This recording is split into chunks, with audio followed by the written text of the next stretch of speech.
This video is brought to you by Slate Black Industries. For grips and accessories, visit slateblackindustries.com.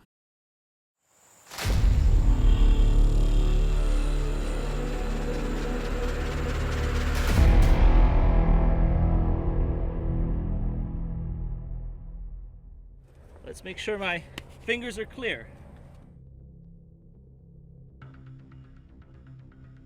Standing by. Ready? Yep.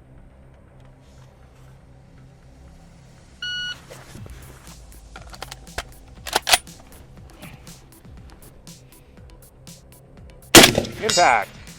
Neutralized. Impact. Neutralized. Impact. Neutralized. Impact. Neutralized.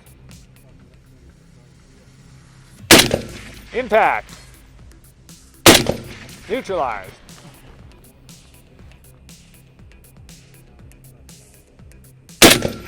Impact.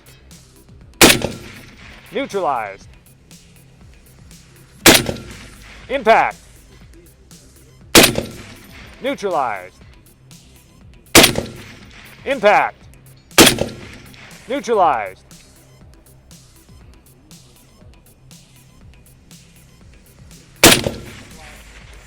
Impact.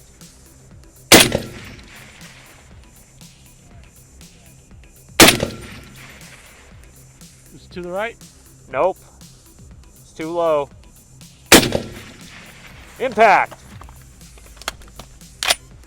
Another one at 650. Another one at 650.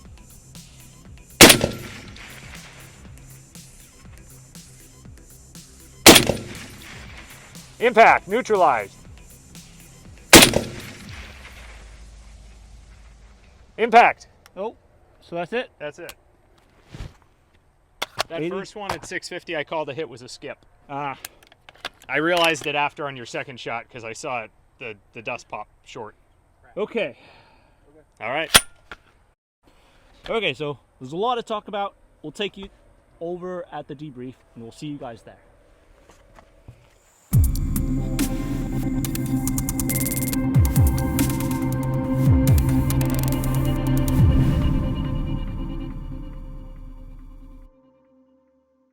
Welcome into the debrief for this run. On the Speedway runs, we break down our evaluations based on segmented categories. So we'll talk about the overall run and the shooter's performance, hitting on how the base firearm, the sighting system, the cartridge, and the environmentals all came into play during the course of the run. Now, unlike our regular practical accuracy series, the Speedway course challenges the shooter to shoot as fast as possible while also accounting for constantly changing elevation and wind holds as needed. This presents a unique challenge that the shooter then has to overcome. So let's get into it. So for starters, I think we actually both agree that this was a very good run. And I think everything went really well up until the 650, where I think what probably happened is I exacerbated your miss on the first shot by incorrectly calling it a hit. Now, I saw the plate move. So my brain, that's a hit. Okay, so I called the hit. And then you took some subsequent follow-up shots that were short. And it was like, okay, I clicked what was going on. You asked for a spotter assist to see where the rounds were going. And about at that time, I realized it was a skip. So made the correction, you scored a hit, and then within another round or two after your reload, you scored the second hit, followed up by an ace, center punch it on the bonus at 725. So I think had I not indicated that first round was a hit, I think things would have been a bit different at the 650. You can probably speak to whether or not that threw you off at all. It did throw me off, but I don't think it would have been that different because I actually also saw a hit. Because when I was looking at it, it clearly, it's one thing to see the skip puff. In my mind, actually, I was a little confused because I saw a puff underneath the target, and then I saw the target really move, because it wasn't just a slight sway, it was an actual violent move. Right. So in my mind, the way I processed that was a hit, and that was splash that ended up underneath. Exactly. That's exactly what I was thinking when I saw it as well, because I did see the little kick up of dirt, but seeing the target flex, I was like, oh, it must have just been, some spall coming off the bottom of the plate, causing some dust to pop. I do think, though, yeah, you're right. In my mind, like when you get calls like that, and it is a field condition. I mean, this is like within split seconds of your mind trying to process what's going on the spotting scope and behind the rifle. I mean, this is also why it's challenging on a speedway course, because it's a self-spotting course in large. So that's just a par for the course. Everything was a perfect 1-for-1 out up to the 650. We had the little cluster of misses at 650, and then 1-for-1 on the bonus at 725. So I think in the context of things, especially at the speed at which you were shooting, I thought it was a very good run. I thought that the speed was quick, but also controlled, insofar as it didn't feel like you were rushing any of those shots. The shots all felt like they were controlled from where I was sitting in the observation perspective of this. But I did notice that you struggled a little bit when you were getting the firearm set up on, I think it was 2 separate occasions, where you really needed to try to readjust things as to how it was sitting on your pack. I know you really like to shoot off of the packs, but this particular SCAR is set up very much as like a battle rifle or an assaulter style setup, if we want to use that terminology. That's the right way of putting it. It's an assaulter's rifle.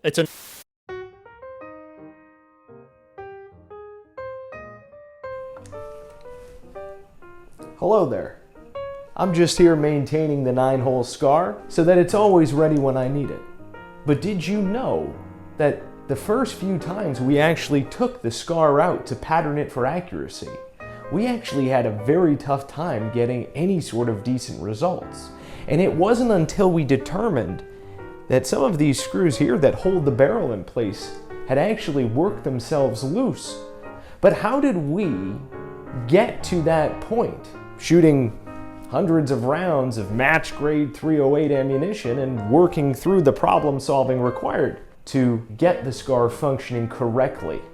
Well, it was due in no small part to the small but loyal community that we have over on Patreon, who support us with the financials in order to be able to go out and buy ammunition to perform these tests, as well as the emotional and intellectual support that, well, let's be honest, you all know we very much need. So we'd certainly like to have you guys consider joining us over on Patreon. And of course, if that's not something you're interested in, we'd very much like to also just simply hear from you in the comments down below here as well. Hope you guys enjoy the rest of the episode. Onward we go.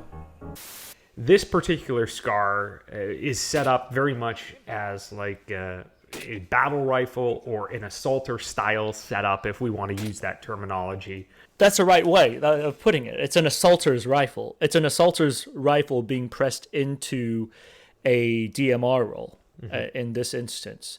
But it's a heavy assaulter's rifle, per se, shooting a very capable cartridge. And one of the tenets of that is that you are using some type of a vertical grip, or SVG, basically. Yes. And when you're shooting off of packs, your vertical grips are not usually the best answer to it. So as I slammed it on the pack, usually if you have a very straight forend, that's very easy to gently get multiple points of contact on the pack. But when you're running a vertical grip, sometimes it kind of messes with that. And in this case, that's what you're seeing. I put it down and it kind of lollipopped it around. And so I had to adjust for that lollipop and kind of figure out, okay, how am I going to hold this to get the correct holds? And so, I mean, does that mean the pack sucks? I mean, no, it just depends on how you want to use it and what type of situation you're in. A bipod is most certainly a better solution if you're shooting on an unknown surface at unknown engagement distances with unknown fields of fire.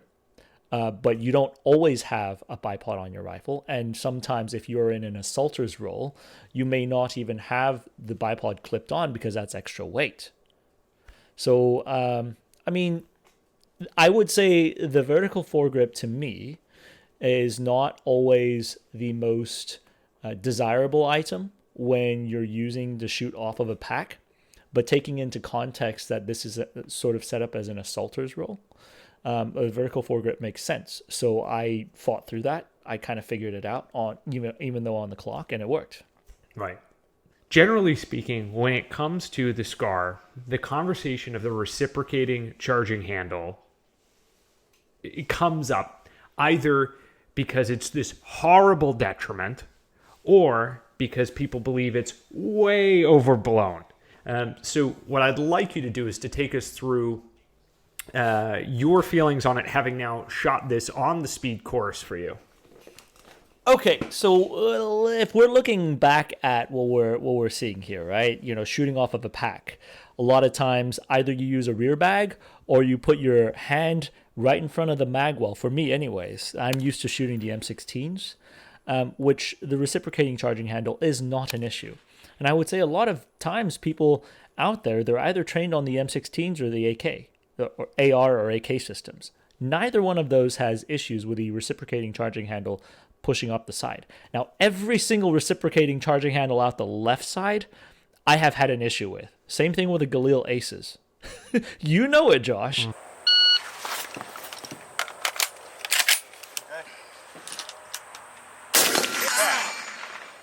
Guess what I did? Literally, I had 2 times where I set the target up, dropped down, and slammed my hand with the reciprocating charging handle, or stopped the round from ejecting with a reciprocating charging handle. Yeah, either ejecting, going into battery, because on the way I have that SCAR configured is a left side charging handle setup, which, for clarity, when you're talking about the AK not having an issue with reciprocating charging handle, you're talking about specifically within the context of shooting from that exact position off of the bag, right?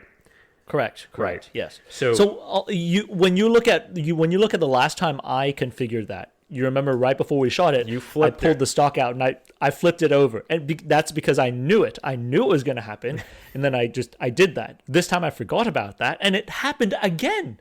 It happens to me all the time whenever I forget to switch it to the right. Now, I will say though, this is a trainable issue. This is something that could be solved with training. You can get used to shooting a weapon system with something like this and figure it out. Right. It's not my rifle, so I don't push myself on it regularly. So in my mind, when time is then pressed upon me, that doesn't take over. You know, the lizard brain, as you would say, does not take over. And so my lizard brain then defaults back to the M16 M4 series, which if I were to shoot off a pack, automatically I would tuck my hand as close to the magwell as possible for those close range engagements. And it's a very narrow window for which we're describing this potential issue, right? It is for shooting off of a pack style rest, very specific deployment or implementation window. So I do think that that's worth bringing up, because I generally have no issues at all with how I shoot that SCAR. Now, you typically also shoot it with a bipod too, right? I do generally shoot it with a bipod, yes, if I were to engage at, extended distances like that. Or I would generally take a fortune cookie, stuff it between the SVG and the magwell, and grip out in front of the SVG, pulling into my body or holding the rear bag. So this is the first time that we're really pushing these firearms for speed on a distance style course. How was the recoil impulse for you? And specifically, how was the recoil impulse with the suppressor? The SCAR itself, especially for how lightweight it is, has a very low recoil impulse to begin with for a 7.62 NATO. I don't think I was really affected by recoil much on the SCAR. Like, I could spot my hits and misses. I was able to see the impacts at 650 and then try to figure out what was going on in my mind and continue to press. So the recoil really was a non-issue. And in fact, I mean, if you look at it, factor in that I was a little slow on the start because of figuring out the vert grip and everything. I'd say if I don't know when we're going to publish this, is probably going to be like one of the first episodes that we publish on Speedway. But if you compare it to later on 5.56 rifles that at this point we've already filmed, I think you'll see that the speed and the tempo of engagement is not that far off from 5.56 rifles. So, I mean, I don't necessarily think that the SCAR really has any issues with recoil in respect of it, especially being a 7.62 NATO and having a little bit more oomph to push out at farther distances and have less wind correction. Right. And I think what we saw is with the suppressor setting activated with the can in place, it was just gently popping out the brass into a nice little pile a few feet from you. It seemed like it was extremely controllable, even with the can in place. And now that you've admitted that you shot your FN SCAR with a suppressor, your warranty is officially void. Is that an actual thing, or is that internet folklore? It's probably internet folklore. But this is the internet, so we can generate as much rumors as we want and believe it on the internet, right? Okay, so how did the two-stage match trigger from Geisley come into play, if at all, for you on this run? Because I do think that we saw you taking your time to very obviously press through that first stage up at the wall, and then take a nice clean second shot throughout this course of fire. So this is actually something that I had no idea what I was doing when I was, well, I mean, it's not that I don't know how to shoot per se. Just stop there. No, you're good. I'll pick it up from there. Stop. Okay, partially, I did not really even realize this, but turns out Josh, as a competitor, likes to review footage over and over and over again because that's how. Tell me, that's how you figure out what your body is doing and how to streamline and continue to trim your techniques with race gunning, right? That's right. I didn't know that that's what I should have been looking at until Josh told me to compare and contrast the trigger pulling between shooting the SCAR and some of the other rifles. And even though that's an SSAE trigger, they call it the Super SCAR, but it's a two-stage match trigger. So it's kind of like an SSAE Yes. for the ARs. Yes. I have the SSAE in my Mark 12, so I am familiar with how that trigger pull is. However, I didn't realize that because it was in a different system, my mind was actually shooting it like it is a different system and giving it maximum reset and pulling it all the way back every single time. Now that does make it slower, turns out, but it also guarantees that I have a very deliberate pull on each target. That's right. It's funny because we get so many people on the internet who try to analyze, your breathing and your trigger pull and everything. I mean, people always are like, "Oh, you shouldn't slap the trigger." I don't know if pulling the trigger very fast and deliberately is not slapping the trigger if you're able to keep the rifle steady, which I don't want to get into that too much more because I don't want to act like I'm boasting per se, but I did hit all the targets. Just saying. So let me add a little bit of commentary here from a purely competitor's perspective.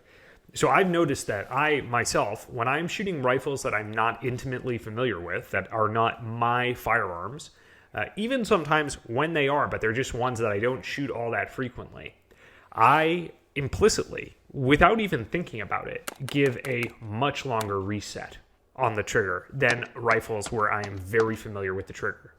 And I can kind of keep constant pressure with the trigger during the entire trigger press or trigger pull reset and pull process. That goes for speed shooting, up close, hammering targets on, as fast of a split as I can get, all the way up to shooting more accurate precision based engagement styles like this Speedway course where speed still becomes a relevant thing. So I would say that what you actually demonstrated was very solid, proper, accurate trigger pulling technique for a 2-stage trigger, but maybe not as quick as you could have gone if you utilize the same methodology you normally do on some guns that you're much more familiar with, where you keep contact and actually don't allow the trigger to reset through the entire first stage. Impact! Neutralize! Impact! Neutralize! Impact! But I thought that whole breakdown was very interesting to see that you do that as well, because we've never really had you shooting on the clock in that manner. And this is the first time I'm really getting to see it, and it was very interesting to see those pieces in the footage. Well, I mean, it's very organic because that's something that I don't think about when I'm shooting. It's not something that I deliberately think about, I've got to reset this trigger, but in my mind, I just do it because I'm unfamiliar with the system itself. Precisely. That's your brain knows I need to make sure that this trigger resets. And to do that, I'm going to give it a bit of extra to ensure it resets, as opposed to trying to keep perfect contact through the whole trigger pull to optimize your ability to press the trigger again. It's a very interesting element for those of us who are a bit more geeky or nerdy when it comes to the actual aspects of the speed elements of doing this. All right, now let's talk about the optic a little bit here, Henry. We were shooting this with a Night Force ATACR 1-8, which is an LPVO. If you guys are interested in full details on this optics choice, we have a full video review of it. We will put the link down below. Now, Henry, I wanted to hear your thoughts on what the shooting strategy was with respect to this optic. Specifically, how did you leverage the mil grid, and how did you fight through the lack of externally adjustable turrets? Well, I'd say fighting through the lack of adjustable turrets is sort of it's not really reflective of my mindset when I was on the range. Now, back in the day, it was all about adjustable turrets. I mean, the Christmas tree reticle was not very well loved, let's say 2 decades ago, right? But there has been a lot of advancement in that type of reticle since then to make it a lot easier to shoot. Now, you've got cap turrets, so there's no dialing. That was not at all a hindrance to me. I mean, that was actually, I wasn't going to dial it anyways. Shooting it all the way out, I think the biggest issue came down to the donut, right? Because the donut's there for the illumination side, and it's basically it's there for if you were an assaulter and you wanted a center dot to substitute a red dot, you could use it. I mean, that's good for up close per se, if that's all you want to use it for. But when you push it on distance, that becomes a liability, I'd say, especially if you're shooting I believe it's like 0 to 1 mil distance. Right. It's really that the period of time between the dead hold and until you clear outside the bottom of the donut, where you are having to deal with some of the target being obscured by the lower portion of that donut, correct? Right. So that donut had a little bit of an obscuring effect, but past that, it wasn't really an issue. I did feel that the numbers that are on the side of the reticle made it very easy to figure out what distance you were. And I believe they go like 2, 4, 6, 8, 10. So, I mean, that's easy to figure out. In between the 2 and the 4 is a 3, right? I mean, that's easy to figure it out, even if you're under the clock. Whereas at this point, looking back at it, some of the simple mill grids with only the dots, when you're under pressure, you're pushing your mind to work a little faster, and you don't see that instinctively. No, even though you know your holds are, let's say 2.2 mils for 400, and the numbers certainly made it easier. As far as glass quality, had no issues. I mean, as I told you, at 650, I saw exactly what happened. I saw the target flop around, and I saw dust underneath it. So if it's poor glass quality, I wouldn't really be able to see that. Like, I certainly wouldn't be able to see that with a French APX 3.8 magnification scope on the FRF1. But this, I had no issues. 8X is also a very good magnification at this distance. You have great field of view. You have a very workable, let's say, situational awareness. As I'm going up from the 150 through 400, it was just target, target, target, target, then zoom over. So all of that was very workable. I didn't have to zoom in or zoom out to get any of that. Mm-hmm. Did you open your eyes while you're moving? Are you shooting both eyes open during this? When you're powered up to 8, are you shooting both eyes open? The textbook answer, what I should be doing is both eyes open when I'm scanning for targets. Yep.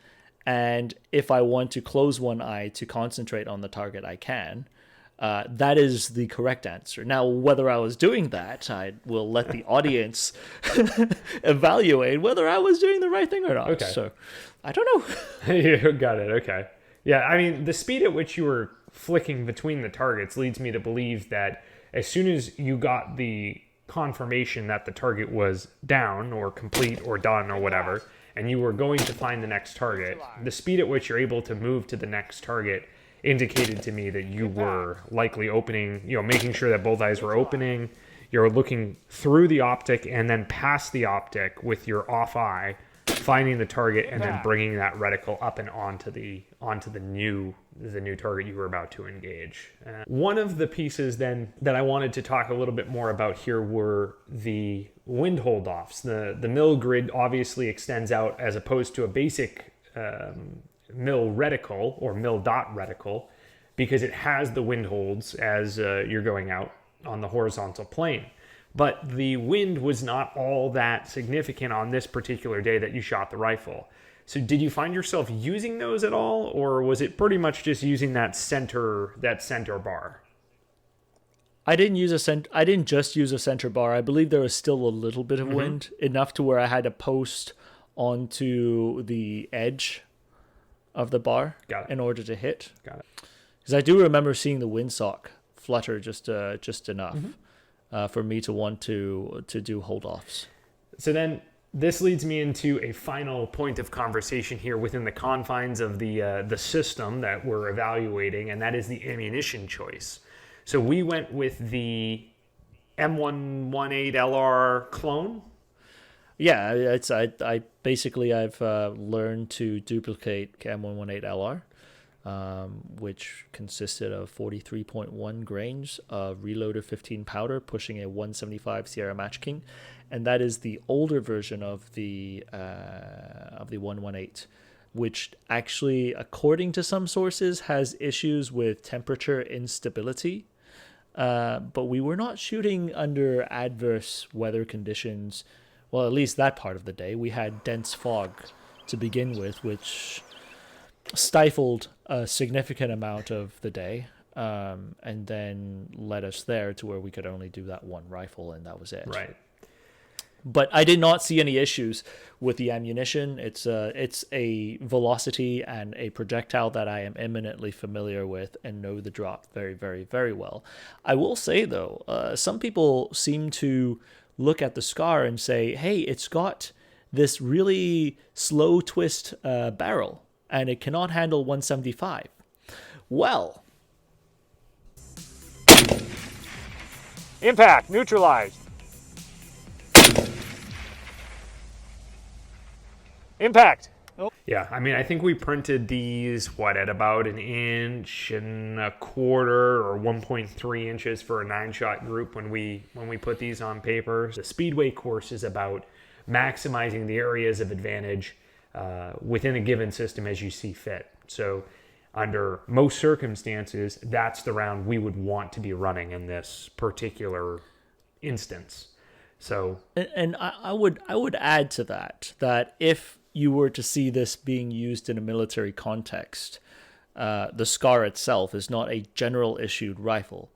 It's probably somewhere, if you saw it, it'd be in the hands of a Green Beret or someone from NSW who would probably be running M118LR on that type of range. So there you have the breakdown of the SCAR 17 Speedway run. Again, what I think was a very good run. I think, Henry, you agree as well. It would have performed as we would have anticipated the rifle to perform. Basically going 1 for 1 under the clock for speed all the way through up to 650 with minor hiccup corrected at the bonus target for a very respectable run. Any final thoughts? Just make sure you're doing your maintenance and make sure you keep an eye on your optics and electronics on the SCAR. I mean, that's basically it. If you do that, rifle will carry you through. And there you have it, guys. Until next time, we'll see you on the range.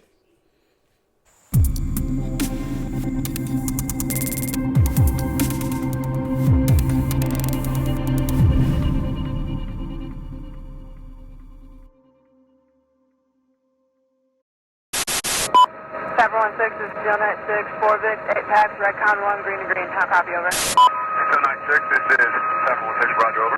1-6, Steel Knight 1, 1 pack, green, green, over. This is 716, roger, over.